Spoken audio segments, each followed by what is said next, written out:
Hi, everyone. Welcome back for another episode of the Educate to Self-Regulate podcast.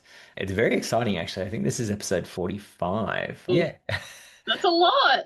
I know. And Nadine, I was thinking about it. I was like, gosh, this podcast, even the fact that, yeah, 45 episodes, I was like, this is really exciting. I've just been focused on each individual episode and I haven't really thought about the journey it's been on. Yeah. Anyway, a lovely recognition of the journey that this podcast has been on. Nadine, it's always a pleasure to have you here as my fellow co-host and bouncing ideas and talking all sorts of things, self-regulated learning. I actually, the more I think about it, the more I think we should do more podcast episodes together more regularly. So I think so. Time is always of the essence. But speaking of time, it was nice. I finally got to see you in person again not so long ago. But I think it's worthwhile. You've been pretty busy. I I think you should have, yeah, have to. yeah. Well, last I was doing a lot of work with the Department of Education Queensland. So Mm. I was in Brisbane collaborating with Dr. Amy Berry. We were in Brisbane with 400 educators Tuesday, Wednesday, and then Thursday, Friday, we were in Rockhampton. And we go back to Cairns actually in 2 weeks' time to do the 2 days again. And this is just the start of a year-long partnership that is going deep on the engagement, self-regulated learning piece, which is super exciting. But on the self-regulated learning front, I recognize that even someone who has a deep knowledge of self-regulated learning can fizzle in the background. And I got back Friday night just absolutely depleted. And if you were a fly on the wall over the weekend, you would have seen how poorly I self-regulated.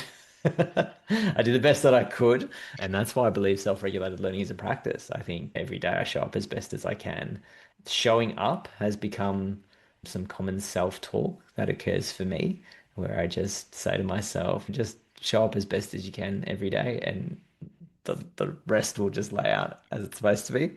But no, it's been nice. I actually feel semi-normal today, and so it's perfect timing for us to Great. record a podcast episode. What's been Uh, happening on your end? Well, not too much. We're back in a busy term. I would like to preface that I feel like I was ahead of the game getting you and Dr. Amy Berry into the school before that, but I know your work is taking off, so I suspect your time's going to be very busy. But basically, just back into the term, starting to play with a bit more SRL in the classroom and see how I go. And I think for all teachers, we start our day with how can I best show up today? And let's hope that's it. So I agree. Self-regulated learning has become a very common practice for me in the everyday, Yeah, which is it's good. I suppose that brings us to our article today. yeah, I think I shared with you, Nadine, that I discovered Carl Hendrick's paper that has just been recently published by UNESCO. UNESCO has this beautiful educational series of papers that I had read one a number of years ago and keep my eye out for them. And then I saw this one come out from Carl Hendrick called Responsive Teaching. And yeah, I flicked it to you, I think, or tagged you in the post. I Yeah. can't remember exactly what it did. And I was like, this could be our next Yes. podcast episode. And it's always a really nice accountability to read the paper Mhm. itself, like knowing that we're going to talk about it. Yeah, and for anyone who wants to read more educational papers, lock in an accountability buddy and hit record and start your own podcast because it's great. It's great accountability.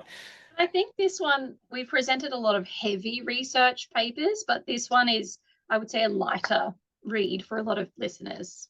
Yeah, absolutely. And I think it's one of those ones that I would imagine you could share widely with your school audience or your staff. You might have a literacy circle around it, maybe a number of people reading it. It's very accessible and it's got a little bit more of a practical focus. So it's one of those papers that really is at that nexus between theory and practice. And I think they're the papers we like discussing, really, isn't it? Let's be Yeah, honest. exactly.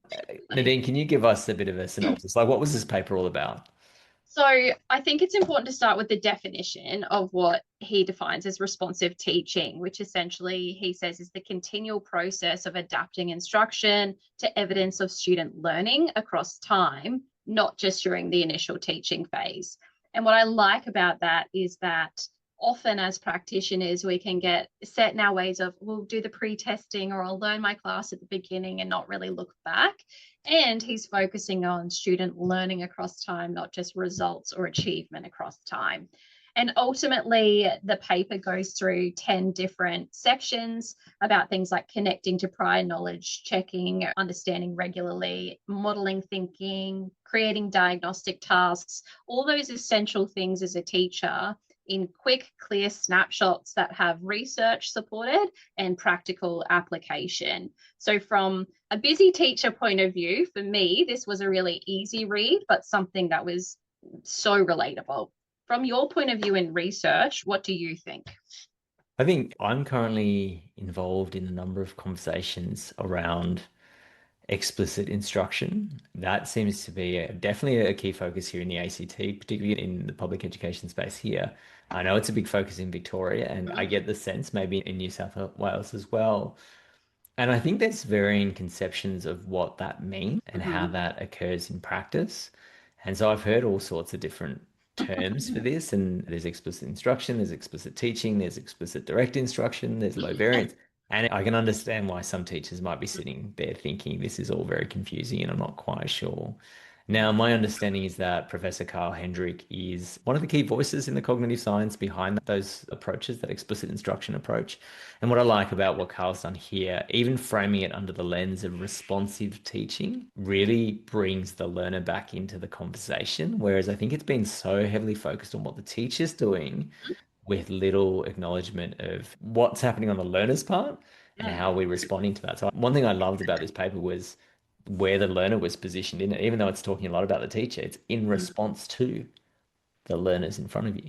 I think that's really interesting because when I was explaining SRL to someone just recently, I said it was to a pre-service teacher that I'm looking after. And I said, well, what this does is draws the curtain back on the teaching process for students. And so it shouldn't be this hidden secret of what we're doing. And sometimes I think if we're framing explicit instruction, it's all about the teacher and what the teacher's doing, and we need to know this, just hoping it lands with the students. And so I think one of the things he says in here, which really stood out to me, is good intention is not enough.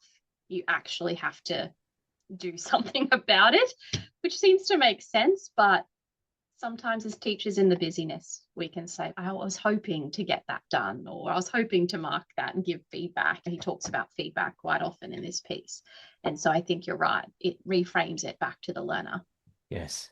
One thing I did pick up on here is these practices that Carl Hendrick is advocating for. As I was reading them, it was affirming in some ways for me to go, yeah, great. Aspects of my practice align really nicely with this responsive teaching practice. There are a few new ideas, which is really nice. I always love those. And I was thinking about this through the lens of self-regulated learning. Mm, And I was thinking, what does this mean if we're trying to promote and teach self-regulated learning? Where does responsive teaching fit? And two things I noticed. One was he talks a lot about the teacher's role in adapting and responding, and this need to almost be really clear in our intentions. So the planning, we're mm-hmm, monitoring, and then we're evaluating and responding. mm-hmm. And I thought that is self-regulated learning, isn't it? Like that's Yeah. planning, monitoring, evaluating. So what we're asking here, when we say responsive teaching, we're actually asking that our teachers are self-regulating the Yes. way they teach, isn't Yes. it? The way they Absolutely. learn in that environment.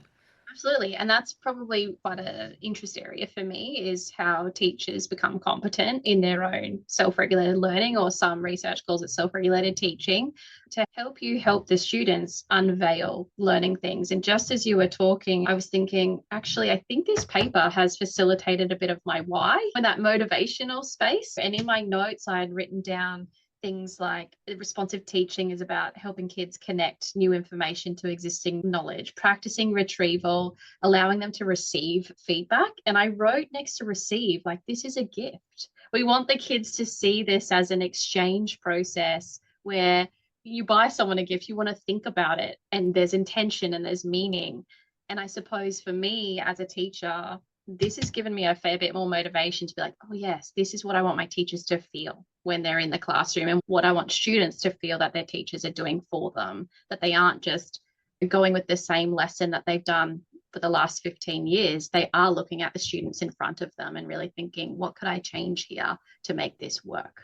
And one of the key things that came out of the paper, just as like a key action that teachers might want to take, Mm, was this notion of checking for prior understanding, checking for understanding throughout, not just prior understanding, but checking for understanding throughout as a formative assessment feedback mhm. structure that allows us to adapt our teaching in Yeah, response to the learners in front of us. yeah.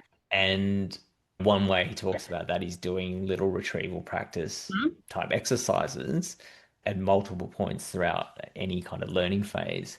And so that's an easy win for us to think about. And I've seen this done in many different ways. where people might have like a do now at the start of their lesson where there's a very short retrieval practice exercise, um, a check for understanding, essentially. We can identify for misconceptions. And Yeah. that's an easy one to integrate, and it has a number of suggestions for what that might look like. Yeah. What I find interesting, and this is just in relation to last week, Yeah. is that I had a question when I did a retrieval practice exercise with the educators in the Mhm. room. I had a question from an educator that was assuming there's misconceptions in the room. What's the purpose or what's the point in doing the retrieval practice exercise? Shouldn't we just start rather than invest 2 to 3 minutes doing this activating of prior knowledge and retrieval practice? Shouldn't we just start with explicitly teaching the content? And what I love about Carl Hendrick's paper is he directly challenges that in that actually by activating the prior knowledge and surfacing the misconceptions, we can then respond and explicitly connect to those misconceptions or challenge those misconceptions, but we Mhm. can also connect to prior knowledge. And that's essential for Yeah. learning. Yes. And so I think this is some of the misconceptions we might hold as teachers. Yeah, I think he explicitly says decisions over assumptions. You're making decisions based on the ongoing monitoring and evaluating of where your class is at.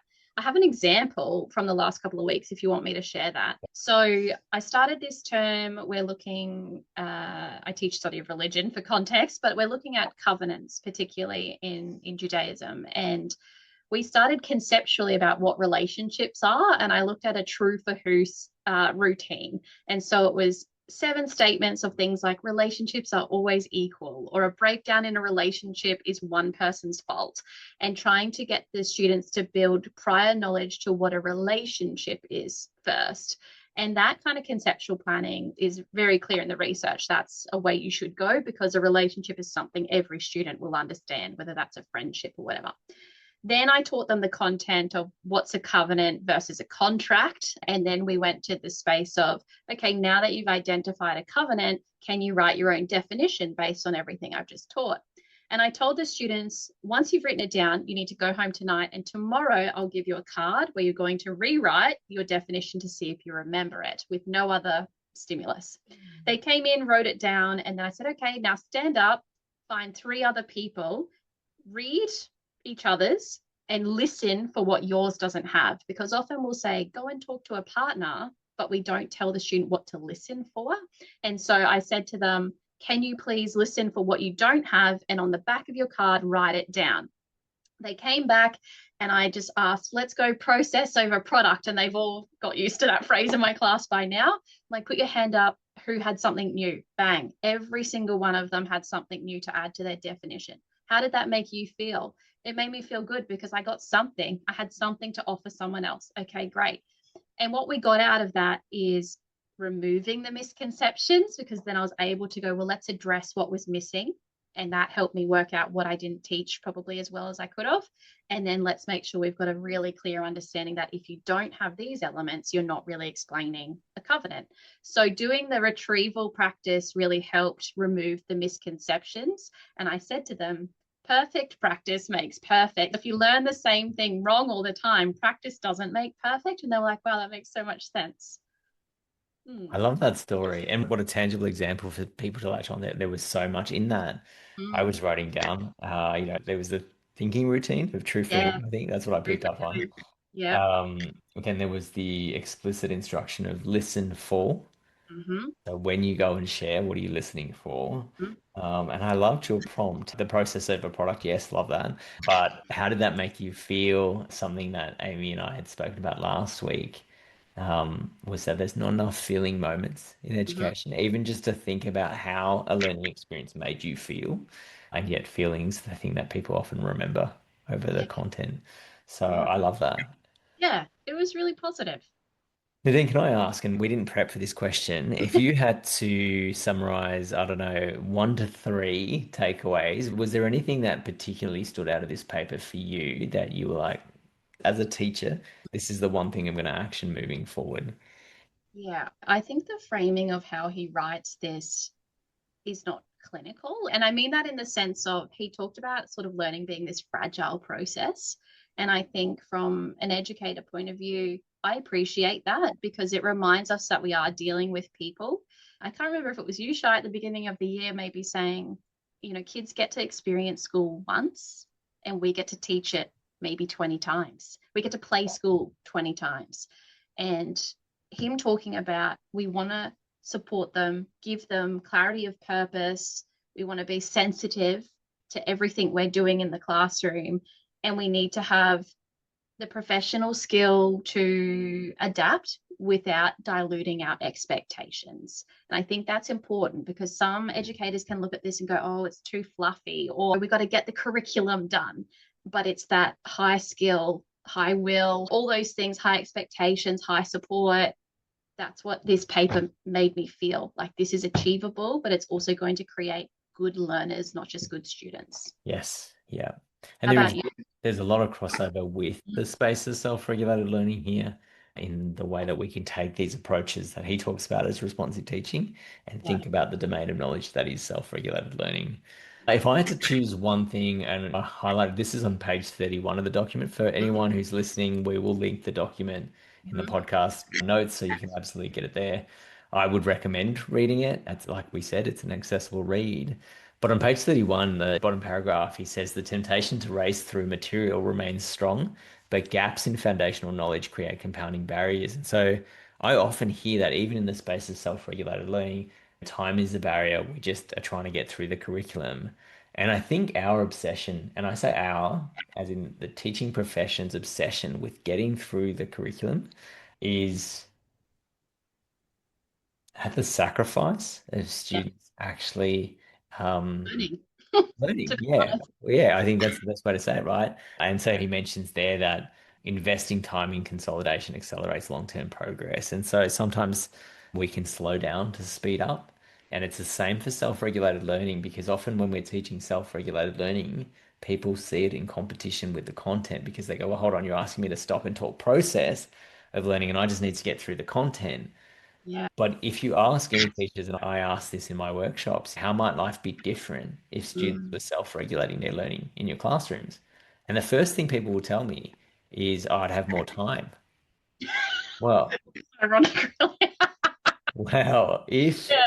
if you think about that in terms of a return on investment, if Yeah. we invested the time in now to help them develop that skill set, then long term, they would be able to navigate learning much better, which would make our life easier as we race through this apparent content. So that was what stood out for me. What that means for teachers is perhaps just a reflection. It's a prompt to reflect on, are we sacrificing students' learning in this race with curriculum? And And honestly, as you're talking, I'm thinking it's really only one question can be you helping facilitate SRL in your classroom. And one of the questions he points out on page 19 is like asking a kid, why do you think we're learning about this? Like that's the failure of a class for me is when a kid says, why do I have to know this? That means I haven't set up the connection to prior knowledge, to how this relates to everything else. And I thought, that's the question. Why do you think we're learning this?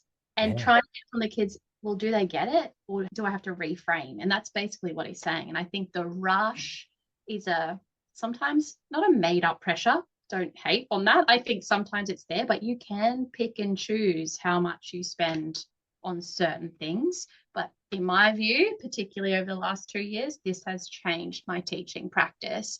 And talking to my pre-service teacher yesterday, who was my student, I said to her, I'm so sorry, I'm a much better teacher now, and you're probably seeing this. And she said, I do see it. I can see Nemo in what you're doing. And I'm like, yes, apologies, but I'm better now and I'm doing more.